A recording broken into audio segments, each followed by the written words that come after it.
2 ಮಕ್ಕಳು ಹೆಣ್ಣು ಹುಡ್ತಾವೋ ಗಂಡು ಹುಡ್ತಾವೋ ಅದು ಪರಮಾತ್ಮನ ಇಚ್ಛೆ. ಅಂಥದ್ರಲ್ಲಿ ಆ ಮಕ್ಕಳನ್ನು ನಾವು ದೇಶ ಸುಭದ್ರಕ್ಕಾಗಿ ದೇಶ ರಕ್ಷಣೆಗಾಗಿ ನಾವು ಕಳಿಸ್ಬೇಕು ಅಂತ ಕೇಳಿದ್ರೆ ತಂದೆ ತಾಯಿಗಳನ್ನ ವಿಚಾರ ಮಾಡುವಂತ ಪ್ರಸಂಗವನ್ನು ನಿರ್ಮಾಣ ಆಗ್ಲಾಕತ್ತಾವ. ಮೂಲ ಇದಕ್ಕೆ ಬುನಾದಿ ಗಟ್ಟಿ ಆಗ್ಬೇಕಾದ್ರೆ ನೀವೆಲ್ಲರೂ ನೆನಪಿಡ್ಬೇಕು. ಗಂಡು ಹುಡುಗರು ಎಲ್ಲರೂ ಕೂತಿರಿ, ಹೆಣ್ಣು ಹುಡುಗರು ಬಹುಶಃ ಯಾರು ಇಲ್ಲ.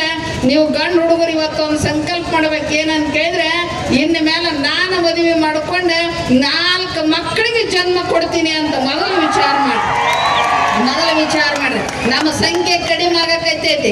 4 ಹುಟ್ಟಿದ್ದು ಅಂತ ಕೇಳಿದ್ರೆ ಒಂದು ಅವ್ವ ಅಪ್ಪನ ಜಾಕಿ ಮಾಡಲೆಕ್ಕ, ಒಂದು ಹೊಲ ಮನೆ ನೋಡ್ಕೊಳ್ಳಲೆಕ್ಕ, ಒಂದು ದುಡ್ಡು ತಿನ್ನಲೆಕ್ಕ, ಒಂದು ದೇಶಕ್ಕಾಗಿ ನನ್ನ ಮಗನನ್ನ ಕೊಡ್ತೀನಿ ಅನ್ನೋತಕ್ಕಂಥ ತಯಾರಿ ಮೊದಲಾಗಬೇಕು. ಅದನ್ನು ಬಿಟ್ಟು ಈಗ ಏನಾಗಕತ್ತದ ಕಾಲ ಅಂತ ಕೇಳಿದ್ರೆ ಅದು ನೋಡ್ಬೇಕು. ಹುಟ್ಟಿದ ಕೂಡಲೇ ಹೊಟ್ಟೆ